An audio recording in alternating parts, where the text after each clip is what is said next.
At around 7 p.m. on the 16th of February 1981, police hauled away a despondent Arne Cheyenne Johnson whilst Alan Bono lay on the floor breathing his last. Gouged into Bono's flesh were several wounds, inflicted by a knife that was recovered by police officers on a nearby tree-lined path. To think that only a few hours before, Johnson and Bono had been having drinks together at a nearby cafe and would have called each other friends. The police and prosecutors afterwards concluded that a drunken Johnson and Bono had an altercation over a woman which ended in blood. They stated that Johnson, aged 19, had ended the life of Alan Bono.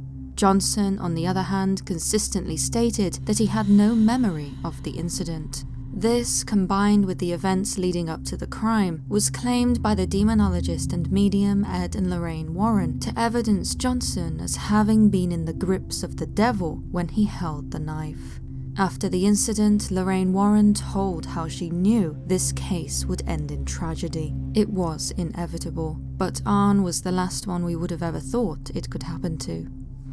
It is true that the actions attributed to Arne Cheyenne Johnson that evening were out of character. He was not known to have been violent previously, and had never been arrested. He worked as a tree surgeon and lived with his girlfriend Debbie Glatzel next to the kennels which Alan Bono managed. Johnson and Bono were known to have seen each other on occasion and socialised together amicably before that tragic night. Why that February night ended in such violence has been debated ever since. According to Johnson's family and the Warrens, the crime had nothing to do with earthly arguments. Instead, it was a byproduct of a struggle with demonic forces, a struggle that had been waging for months. The origin of the incident, it was said, could be found with Debbie Glatzel's younger brother, David, who had supposedly been combating demons for some time with the help of the Warrens and the Catholic Church. In the summer of 1980, David Glatzel started experiencing disturbing visions. It began when his sister and Johnson moved into a new home. During a visit, David is said to have been pushed by unseen hands, whilst alone in the master bedroom of his sister's new house. It was then that he saw an elderly man wearing a torn plaid shirt and blue jeans, who turned to him and said, "Beware." He would later claim to have seen the same man again, except this time his skin was charred and black, and his bare feet looked as though they belonged to a deer. As strange as David's alleged visitations may sound, his mother, Judy, had no doubts that her 12-year-old son was telling the truth, stating that she believed him instantly. When Judy Glatzel was interviewed later for the Washington Post, she described how she had read about the supernatural and had heard the Warrens lecture. When David explained to her what he had seen, she at first thought it was a ghost. For the next 12 days, David became increasingly more disturbed. Judy later described how they were living in hell, as David writhed in agony on his bed, shouted obscenities, screamed and struggled with invisible hands that appeared to be choking him. It is claimed that the boy would even flinch in pain from invisible knife wounds. As well as causing David pain, his condition also brought suffering to his family. "He attacked me quite a lot," Judy Glatzel reported to the newspaper. "He spit at me, kicked me, squeezed me in the bust." David is said to have even attacked his grandmother with a knife. The family became so terrified of what they had started to refer to as the beast living inside of David that they began sleeping during the day. At night, the whole family would gather to hold David, using their combined strength to keep him on the bed. It was claimed that just before the beast took possession of the boy, his head would lower to his chest and then slowly lift, his features now hideously distorted. With nothing but the whites of his eyes to be seen, David would snarl and laugh monstrously. With the situation unbearable, Judy felt compelled to call the Warrens. As soon as they arrived, the couple claimed they knew they were dealing with multiple demonic forces. According to Lorraine, a self-styled clairvoyant, the pieces of the puzzle just fit very, very early. The Warrens soon contacted the Catholic Church to arrange for a priest to become involved. A Reverend Francis was assigned by the local diocese to investigate for possible diabolical possession. Reverend Nicholas Greco, who was the director of communications for the diocese at the time, later described how it was the first time he had known of the diocese ever assigning anyone for such an investigation. In some ways, it can be said that the diocese considered the case of David Glatzel to be unprecedented. The church clearly considered it to be worthy of their attention. On several occasions, Reverend Francis led other priests in performing deliverances, a lesser form of exorcism for the boy. He also performed a mass in their home. None of this, however, seemed to quell the demons. The Glatzels have been described as a close-knit family, and so it was only a matter of time before Debbie Glatzel and her boyfriend, Arne Cheyenne Johnson, became involved. For one reason or another, they had never moved into their new home and were living with Debbie's parents at the time. Eager to help with David's affliction, Johnson would help pin David down and bring a crucifix to his forehead. It is said that one night, in a fit of exasperation, Johnson dared the alleged demonic forces to come into him instead of his girlfriend's brother. "I'll fight you," he is reported as having said. "Come into me."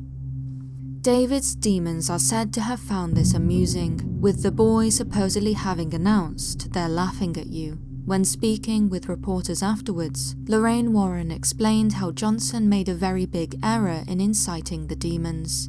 She claimed that he never realized there were so many demons in the boy. When asked just how many resided in David, she alleged that they discovered a total of 43 demons.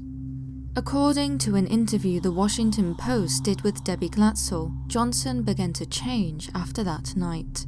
She reported how he stood staring out of the window blankly before saying, "There he is, the beast, there he is."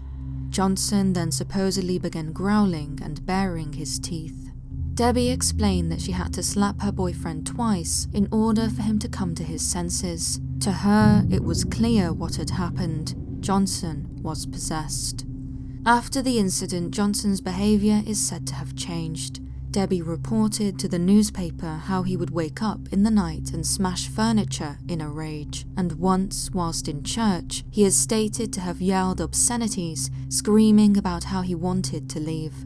On the day of Johnson's fateful crime, Debbie claimed that she heard two horrible voices emanate from his mouth at the same time.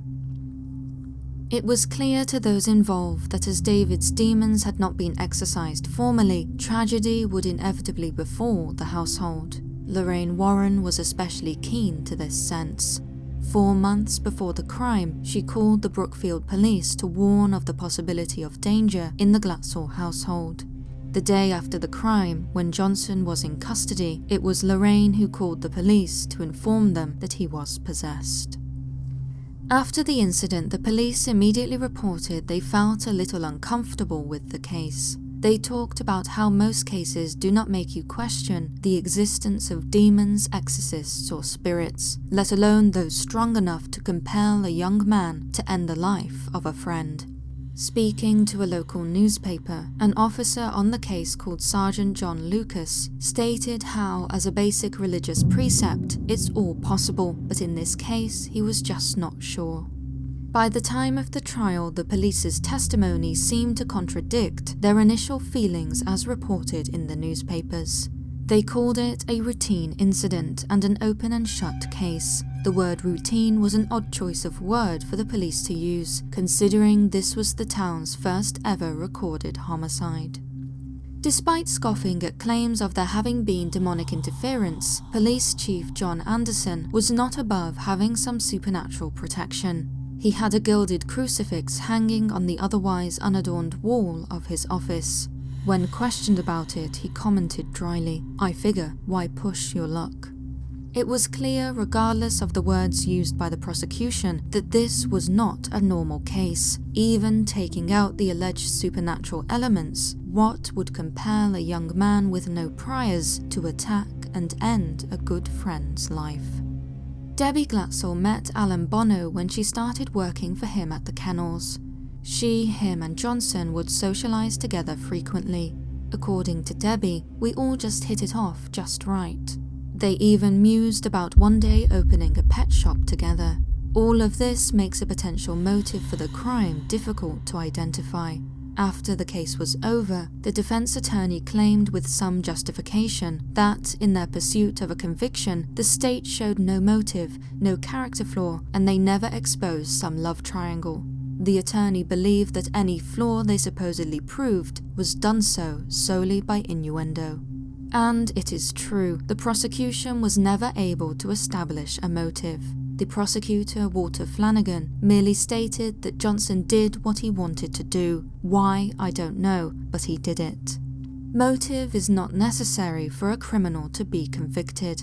In Johnson's case, all that was stated was that an altercation over a woman had led to the fateful events of the 16th of February.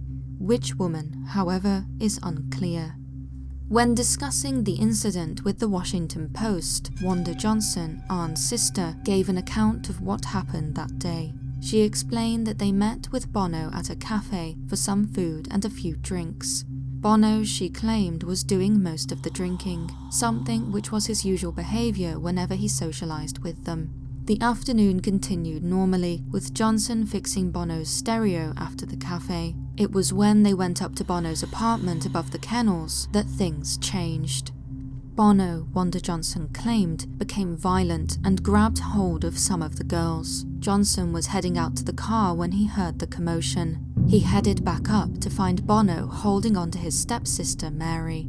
Johnson demanded that he let her go, whilst Wanda restrained him. Johnson was like a stone. Wanda claimed that she simply couldn't budge him. It was then that Johnson supposedly began growling like an animal, after which he mortally assaulted Bono. Johnson's defense attorney later stated that the wounds inflicted would have required superhuman strength. Another version of events, reported on the 9th of November that year, suggested that Johnson ran out of his home with someone else around 6:40 p.m. to attack Bono at his kennels. The reason, it was said, was retaliation after Bono allegedly insulted Johnson's girlfriend, Debbie. This was the sequence of events presented by the prosecution against Johnson. What actually happened that night is thoroughly confusing. In the months after the February incident, in the lead-up to the trial which began in October, several versions of the story were told. According to the prosecution, Johnson's sisters had testified and later recanted in court that Johnson had been beating Debbie before the incident. A testimony given by the ambulance driver stated that he had heard Debbie exclaim to her father that Johnson didn't mean to do it.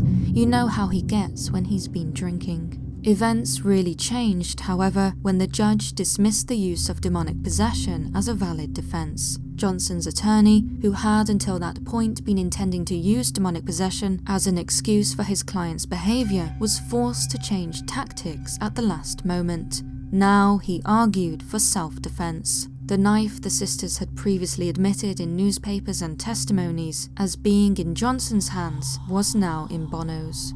Ultimately, it was a hopeless defense, but fought valiantly, and was at least able to lower the maximum penalty that could have been allotted to Johnson. On the 24th of November 1981, Johnson was convicted of first-degree manslaughter and was sentenced to serve 10 to 20 years in prison. According to Gerard Brittle, who afterwards wrote the book about the case, supernatural occurrences were reported to have happened in the courtroom during the trial. One example he gives is how lights routinely flickered in the room. It is also suggested that problems experienced by the jurors, which included a business catching fire, were the result of demonic forces. After the sentence was passed, the defense spoke about there being an appeal. Johnson, however, did not wish to pursue the matter further and risk having to serve more time in prison. "They don't want to hear possession," Johnson is said to have exclaimed. Ultimately, Johnson only served 5 years of his sentence before being released. He and Debbie married whilst he was in jail and lived together after he left prison. He has continuously affirmed that the devil was behind the events of 1981. The case, however, can be said to have continued long after Johnson was released. David Glatzel is recorded as having predicted that the trial would never finish, and in many ways he was correct. The legacy of Arne Cheyenne Johnson's trial is represented by decades worth of books, television shows, and films, all of which have been produced on a subject that no concrete verdict has ever been reached. To say that it was alcohol that compelled Johnson seems reductionist. Blaming demons, on the other hand, can be said to be overly sensational. Aside from the $2,000 paid to the family by the Warrens' book publisher, Johnson and the Glatzels do not seem to have been financially compensated. The demonic possession defense probably caused them much more trouble than it was worth. Indeed, if it was not for Johnson's good behavior in prison, he would not have been let out after 5 years. The full 20-year sentence would have most likely been served instead. There were probably a million better ways to have presented a defense for Johnson. Ultimately, the case is one which has no clear answer. What happened that night and why remains a mystery. Individual belief plays a large part in interpretation. It is almost hopeful to think that such a horrible crime was indeed caused by the devil rather than the much more human hands of a young man just starting out in life, whose biggest problem, according to Debbie Glatzel, was being too good. Thank you for watching, and an extra special thank you to our members, both here on YouTube and on Patreon. Your support means so much to us. If you enjoyed this and haven't done so already, please do subscribe for more of the paranormal, ensuring that you have turned on all notifications by clicking the bell icon. And if you cannot wait until my next video, why not check out the one suggested on screen now? Until next time.